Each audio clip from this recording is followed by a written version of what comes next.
estar aqui com vocês. Nesses 39 anos. E eu quero declarar que os melhores dias começam agora. Glória a Deus. Quero declarar isso em nome de Jesus. Não é por nossa causa, não é isso, mas por causa daquele que nos enviou. Não é por nossa causa, mas porque é por Ele. Por Ele e para Ele são todas as coisas. Então, e que tudo seja feito para a honra e glória do nome do nosso Deus. E como esse mês é o mês quadrangular, e esse ano é um ano em que a nossa igreja se tornou uma igreja centenária. A nossa igreja desse ano, em 1 de janeiro desse ano, ela completou 100 anos. E agora, dia 15 de novembro, a nossa igreja completou 72 anos no Brasil. E aqui em Belo Horizonte, 70 anos. Aqui em Belo Horizonte, a nossa igreja completou, no dia 23 de setembro, 70 anos. Há 70 anos atrás, Pastor Mário abria a primeira igreja do Evangelho Quadrangular. Primeiro ela era lá no Renascença, e depois passou para a Rua Lagoa Santa, 230. Então hoje eu não poderia deixar de falar a respeito da nossa igreja. Uma igreja que eu aprendi a amar, uma igreja que eu aprendi a respeitar, uma igreja que eu cheguei nessa igreja em fevereiro, março. Podem sentar um pouquinho. Fevereiro, março, mais ou menos de 1998. Cheguei nesse meio tempo. Fevereiro, março ali. E me batizei no dia 18 de outubro de 1998. Então completou agora 25 anos. E agora no mês de julho, nós somos consagrados ministros do Evangelho. Era uma oração que eu poderia fazer, mas não fazia. Mas agora faço. Agora eu posso declarar como ministro do Evangelho. Então eu quero falar hoje com você a respeito da doutrina da nossa igreja. Primeiro, a definição de evangelho quadrangular. A definição de evangelho quadrangular. Evangelho ou doutrina que nos dá preceitos espirituais e conhecimentos verdadeiros do nosso Senhor e glorioso Jesus, Salvador Jesus Cristo. Então essa é a igreja que nós pertencemos. A igreja do Evangelho completo, ou a igreja do Evangelho quadrangular. É a igreja que ela representa o ministério completo de Jesus aqui. E a gente vai ver isso aí. Abra comigo aí a sua Bíblia.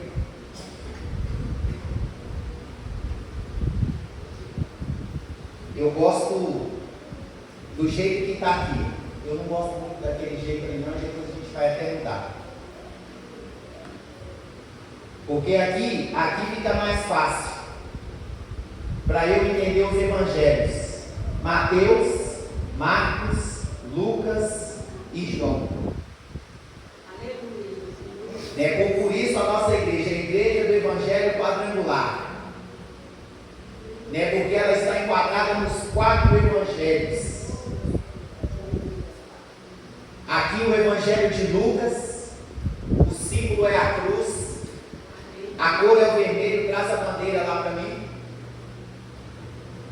Aqui é o Evangelho de João, o símbolo é a pomba e a cor é o amarelo. Aqui é o Evangelho de Marcos, o símbolo aqui é o cálice. Por que o cálice? Aqui no Evangelho de Marcos foi aonde Jesus ele foi apresentado como servo ou como médico. E aqui o Evangelho de Mateus. Mateus ele apresentou Jesus como rei. A cor é a púrpura. Mas vamos ver aí aonde tudo isso iniciou, aonde a fundadora da nossa igreja, há 100 anos atrás, ela teve essa revelação. Está registrado lá em Ezequiel, capítulo 1.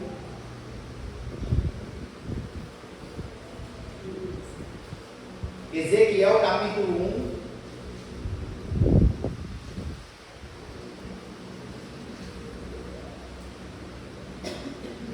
No ano que vem nós vamos fazer diferente. Serão 4 pregadores. Nós vamos fazer diferente. Cada um vai falar de um. Os pastores auxiliares aí se preparem. Porque serão vocês.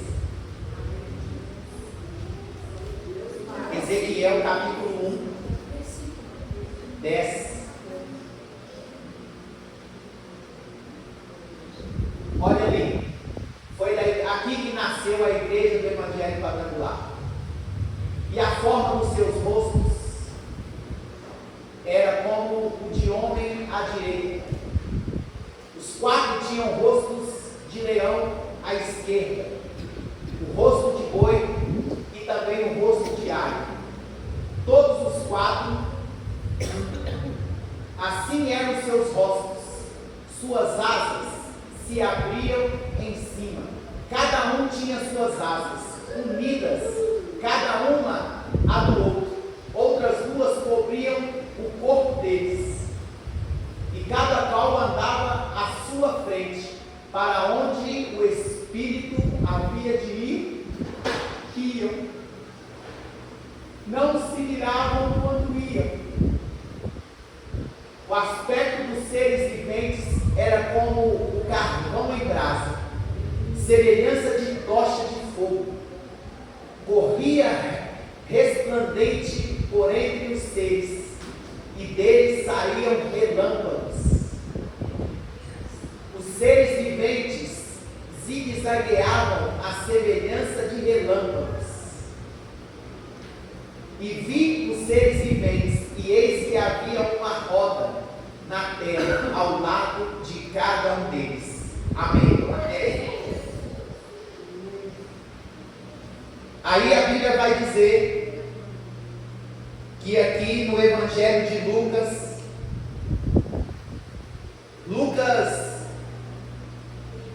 o rosto é o rosto de homem, o símbolo é a cruz.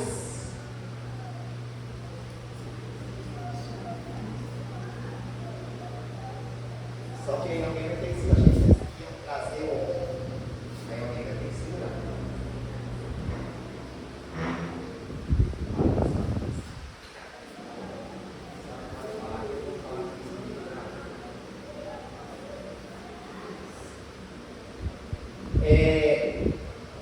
Porque Lucas, ele apresenta Jesus como Filho do Homem, o nosso Salvador. O símbolo é a cruz, a cor é o vermelho. E Lucas, quando ele escreve o seu evangelho, ele escreveu o seu evangelho para os gregos e para os bárbaros. Você pode ter certeza de uma coisa, a Bíblia diz que Jesus, ele vai nos julgar, não por ele ser Deus, não por ele ser Filho de Deus, Mas Jesus ele vai nos julgar por ele ser filho do homem. E o Evangelho de Lucas, ele assim apresenta Jesus como filho do homem, aquele que veio reaver os seus direitos. Que direitos? Tudo aquilo que Adão perdeu lá no Éden. Uma coisa nós precisamos entender: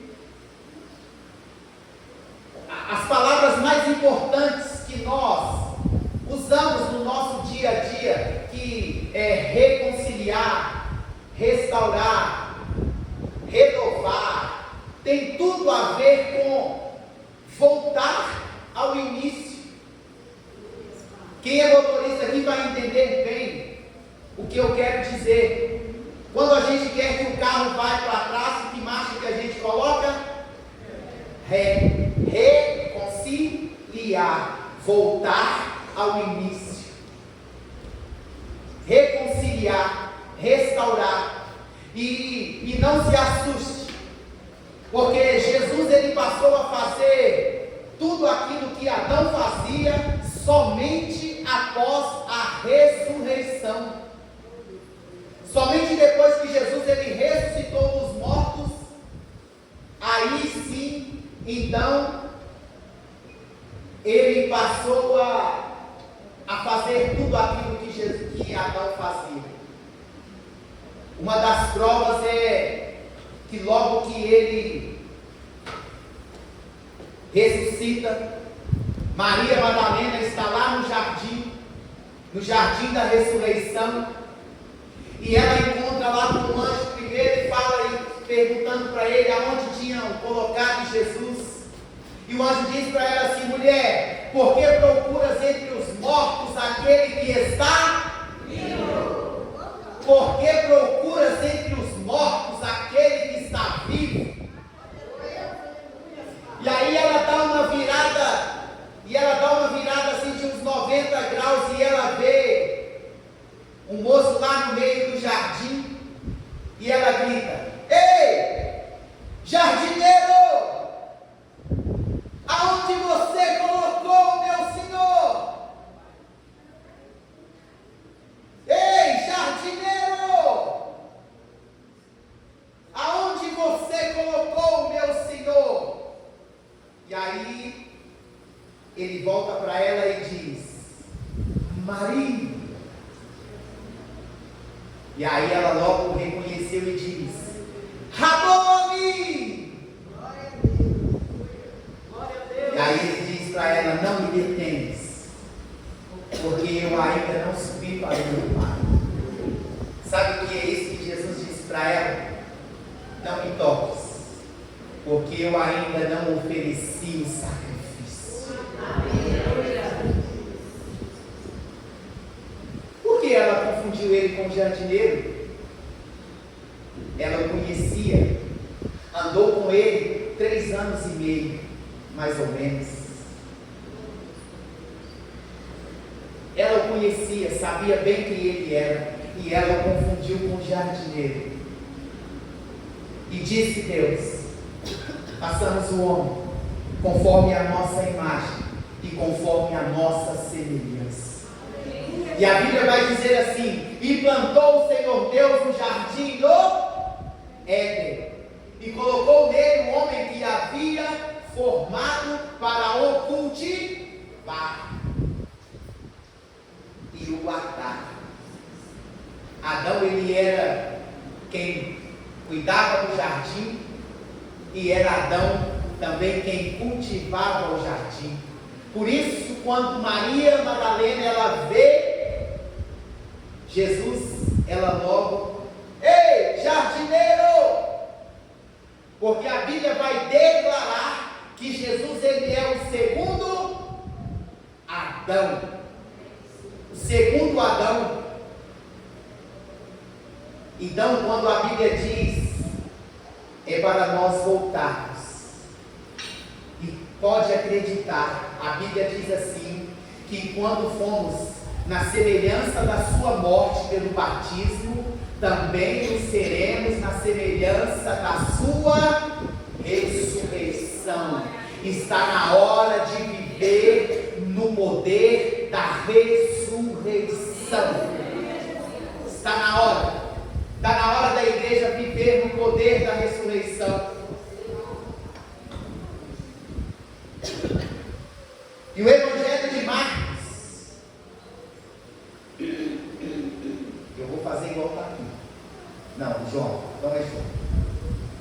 O Evangelho de João, ele apresenta Jesus como o batizador com o Espírito Santo. O rosto era o rosto de leão. A cor, o amarelo ouro.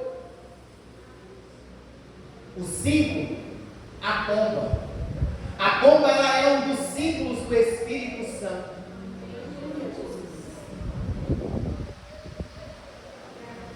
Engraçado que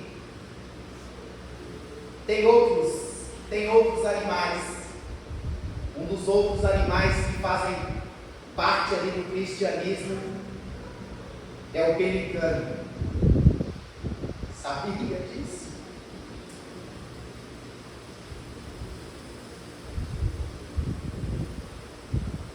Pelicano,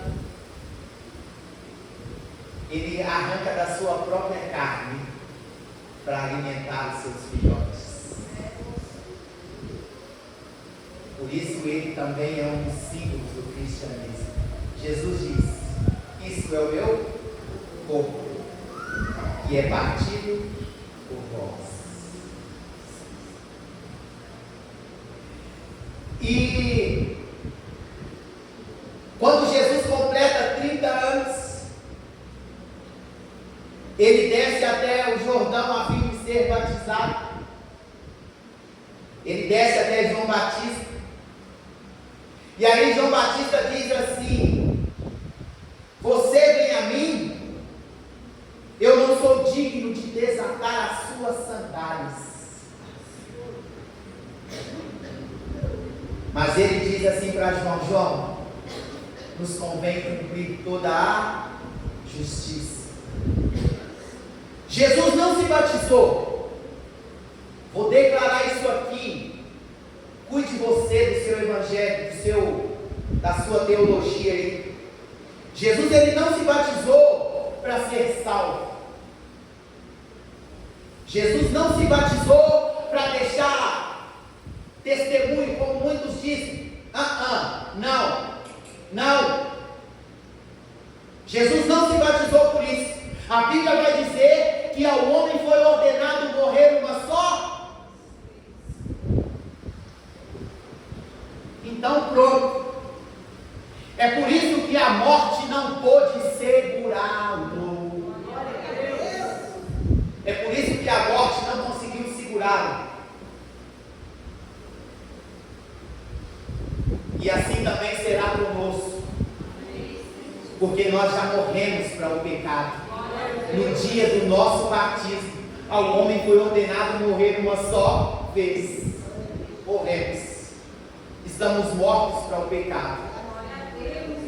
Estamos mortos para o pecado. O pecado não tem mais poder sobre nós. Nós podemos até dormir, aguardando Cristo, mas ao soar da trombeta, os mortos ressuscitarão primeiro. Mas nós, os que ficarmos vivos, nos encontraremos com eles nos ares. E ali, nesse dia do batismo, João disse: ei, eu vos batizo com água para o vosso arrependimento, mas depois de mim tem um que ele é mais poderoso do que eu, e ele vos batizará com o Espírito Santo e com fogo. Espírito Santo e com fogo. O batismo de fogo. Não confunda. Todos nós, ao aceitarmos Jesus, automaticamente o Espírito Santo vem fazer morada em nós.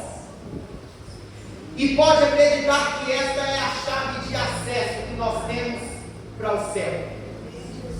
Ou seja, esta é a unção da salvação que recebemos. o Espírito Santo vem habitar em nós. E a partir daquele momento nós somos filhos. E a todos quantos o receberam, deu-lhes o poder de serem feitos filhos. Mas lá em Atos 1:8, cumpriu o que estava escrito no livro do profeta Joel: nos últimos dias eu derramarei do meu Espírito sobre toda a carne. E a Bíblia vai dizer: cumprindo-se o dia de Pentecostes, estavam todos reunidos no mesmo lugar, quando de repente veio do céu um som veemente e impetuoso, e foram vistas línguas repartidas entre eles, línguas como que de fogo. Logo que Jesus ressuscita, a primeira coisa que ele faz ao encontrar com os discípulos, João 20:21, recebam o Espírito Santo. Jesus impõe as mãos sobre eles e sopra.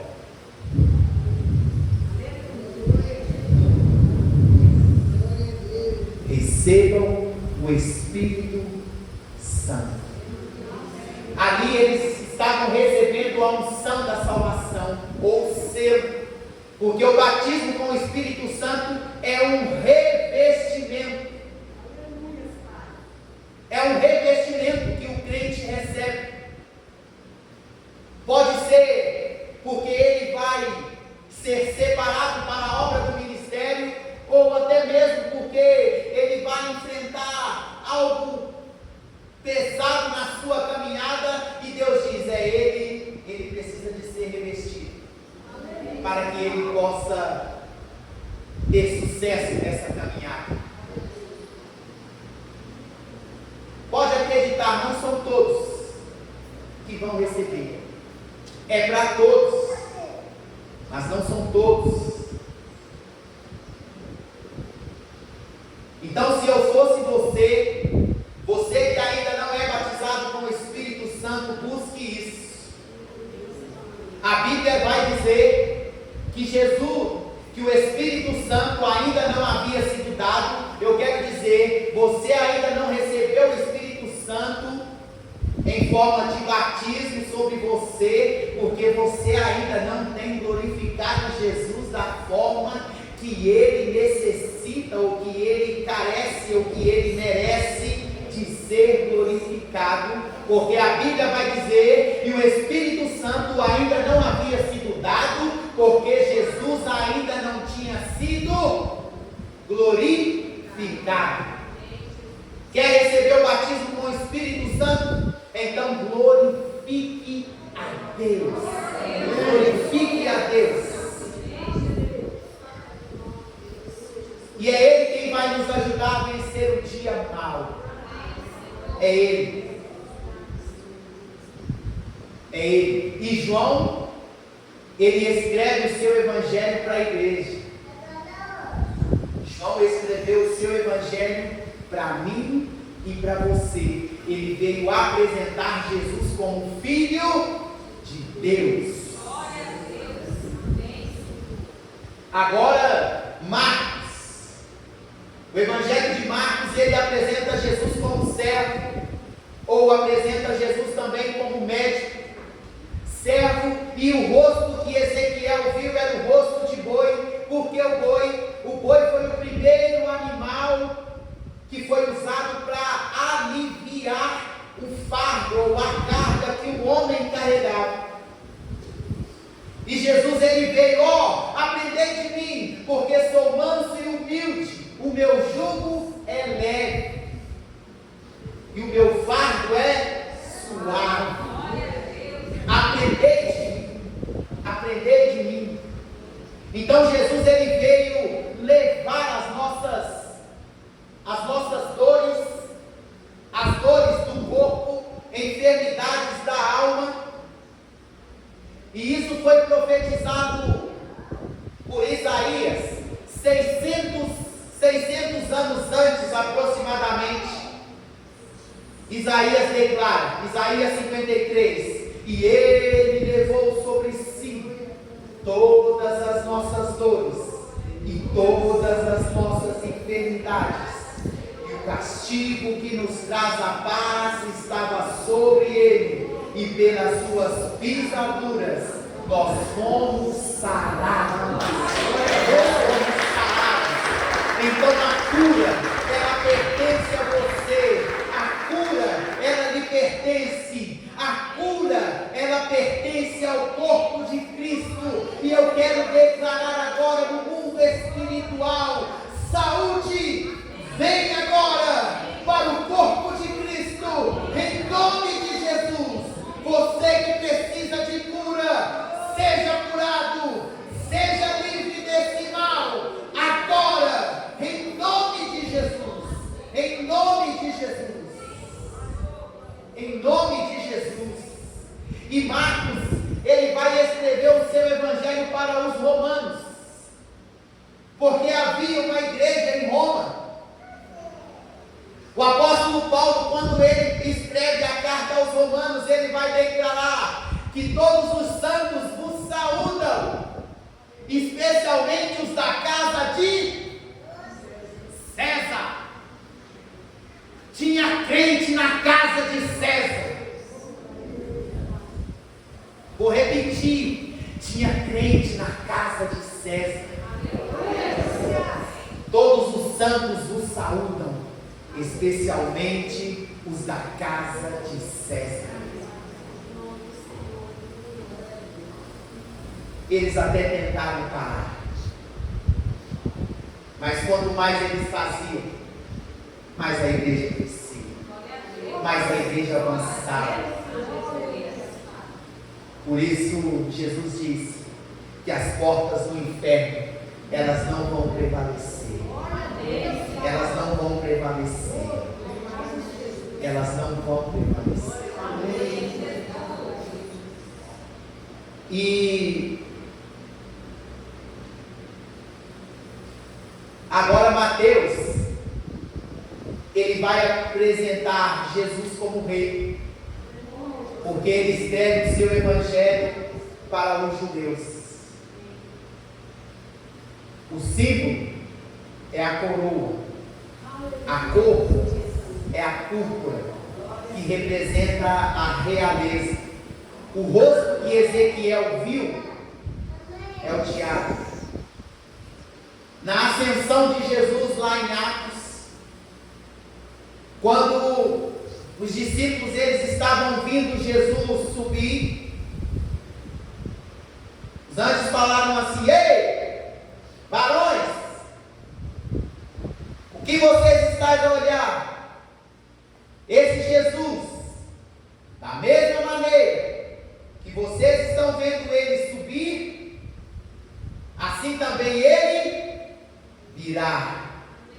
Assim também ele virá. Assim também ele virá, como águia nas maiores alturas. Jesus, o Rei dos Reis, assim virá, vestido de púrpura. Jesus salva, batiza com o Espírito Santo. Jesus cura, Jesus voltará. Esta é a mensagem que eu quero proclamar, a mensagem completa do Evangelho quadrangular. Aleluia, Jesus. Esse é o Evangelho completo. Esse é o Evangelho completo. Podem falar o que quiserem. Podem falar o que quiserem. Mas uma coisa está escrita. Apocalipse. A cidade,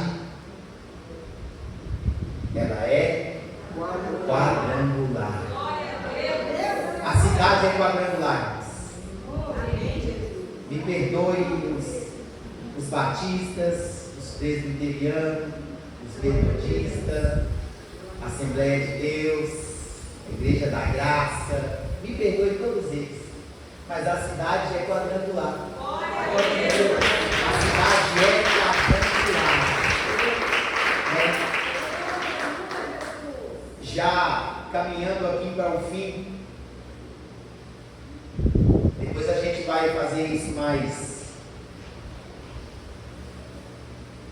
A fundadora da nossa igreja, ela recebeu, essa revelação dos 4 evangelhos. O nome da fundadora da nossa igreja, alguém lembra aí?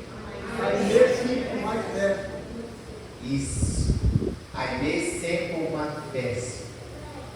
E a primeira igreja quadrangular, ela está localizada, a sede mundial, lá em Los Angeles, o Angelus Temple, ou o Templo dos Anjos. Ela foi inaugurada em 1º de janeiro de 1923. E a fundadora da nossa igreja, as suas raízes eram metodistas. Quando ela recebeu essa revelação, e ela começou primeiramente a fazer as cruzadas de curas, de milagres. Por isso nós cremos, pregamos e vivemos que Jesus salva, que Jesus ele batiza com o Espírito Santo, que Jesus cura e que ele voltará para me buscar você, a sua casa, a sua família. Amém. Pode acreditar.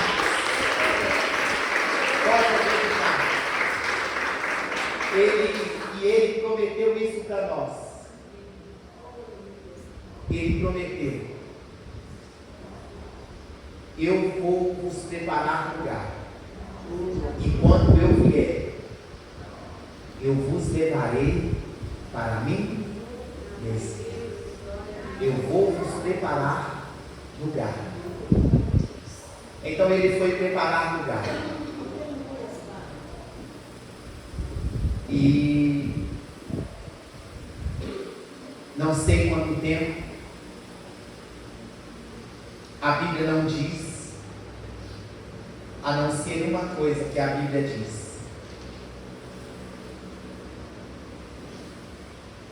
Cadê o Gabriel?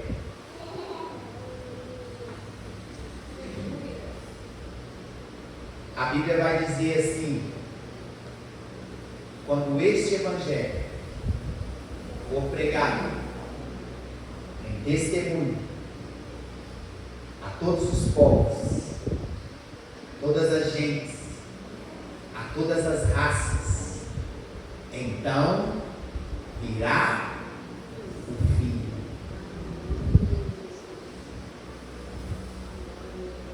Quando este evangelho,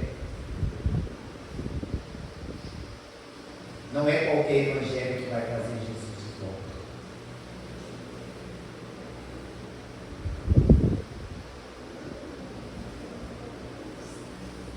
Não é qualquer evangelho que vai trazer Jesus de volta.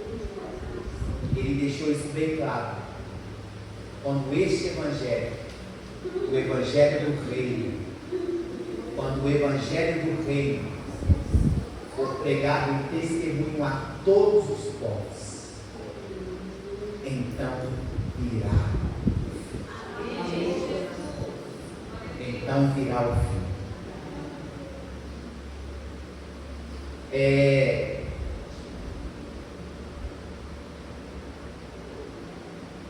Aqui na nossa bandeira,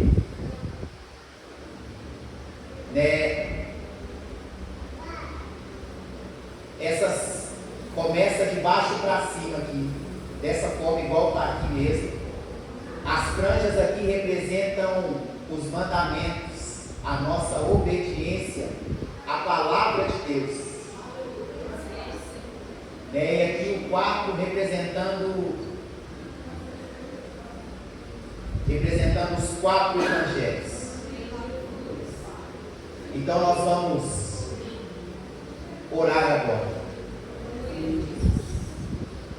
Deixa eu só falar isso aqui. A primeira igreja em Minas, ela chegou aqui em Minas em Juiz de Fora, no dia 23 de setembro de 1956.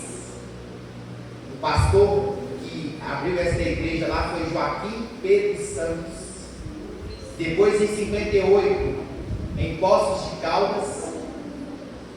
Em Belo Horizonte, em 73.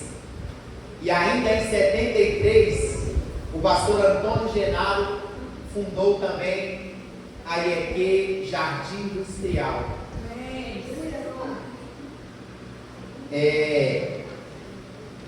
Ela está ali próximo aos hospitais, ali no Barreiro, ali mais ou menos. Se coloque de pé e nós vamos orar. Nós vamos clamar a Deus.